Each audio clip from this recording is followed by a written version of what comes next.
Halo, selamat pagi semuanya. Oke, eh, semoga kita semua dalam keadaan baik-baik saja, sehat dan selamat ya. Oke, untuk video kali ini saya mau sharing saja, bagaimana sih untuk belajar bahasa Inggris ya kan? Nah, halo.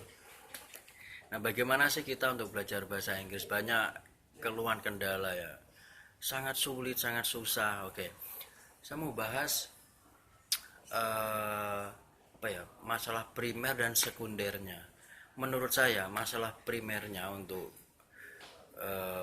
sulitnya belajar bahasa Inggris itu yang pertama, malas ya, kita malas untuk menghafal kosakata ya, karena begitu banyaknya ya kosakata yang harus dihafalkan.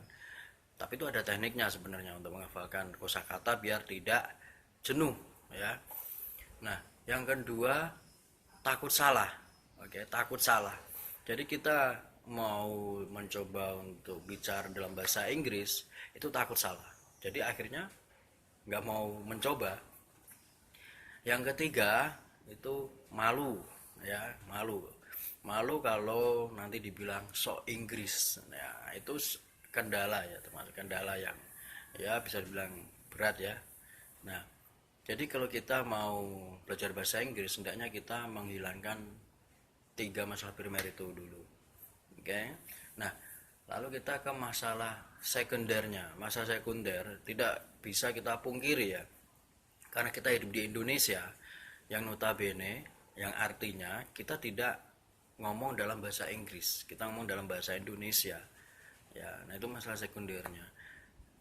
Secara otomatis untuk ngomong dalam bahasa Inggris itu sangat kurang ya, sangat kurang sekali, dan otomatis kita tidak terlatih baik lidah atau pendengaran kita, telinga kita sangat jarang untuk mendengar kalimat bahasa Inggris, atau kita sangat jarang untuk berkata-kata dalam bahasa Inggris. Nah itu masalah sekundernya.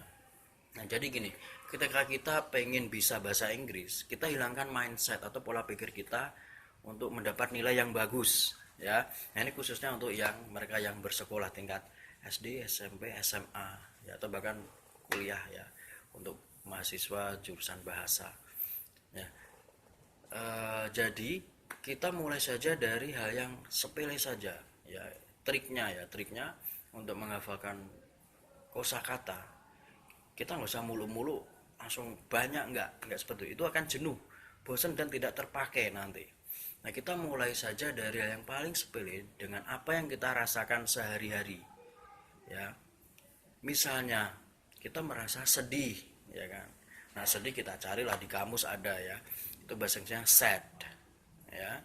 Jadi kita aplikasikan dengan ungkapan pendek. Misalkan kita merasa sedih, kita bilang saja dalam ungkapan pendek ya, saya sedih. Nah, itu bahasa Inggrisnya I am sad. Ya, I am sad.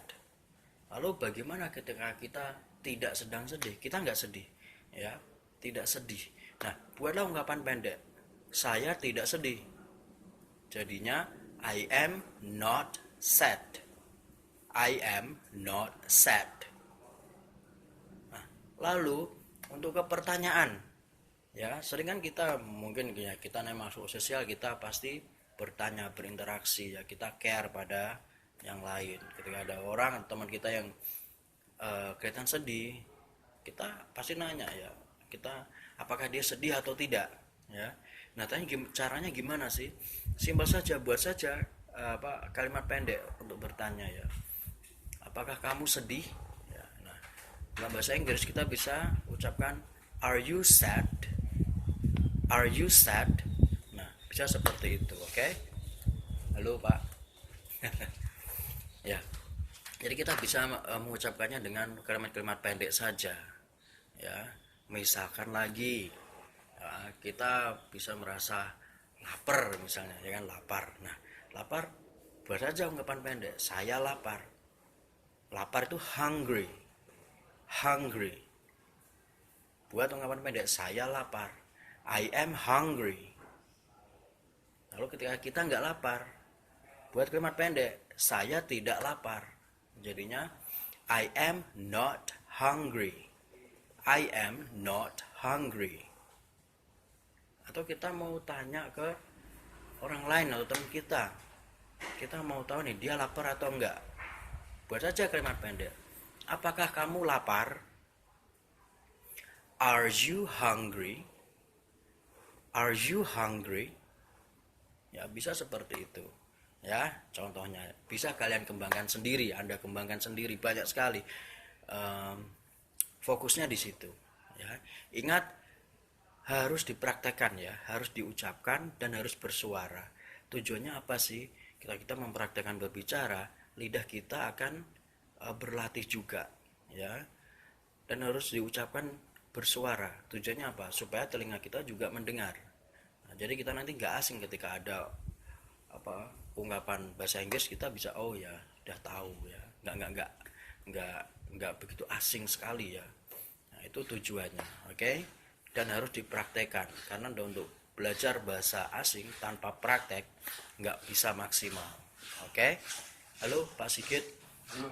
Ya, jadi harus dipraktekkan, tidak perlu takut salah, tidak perlu malu, oke? Karena belajar kalau salah itu wajar, orang belajar kok, ya kan? Oke, nice to see you, bye.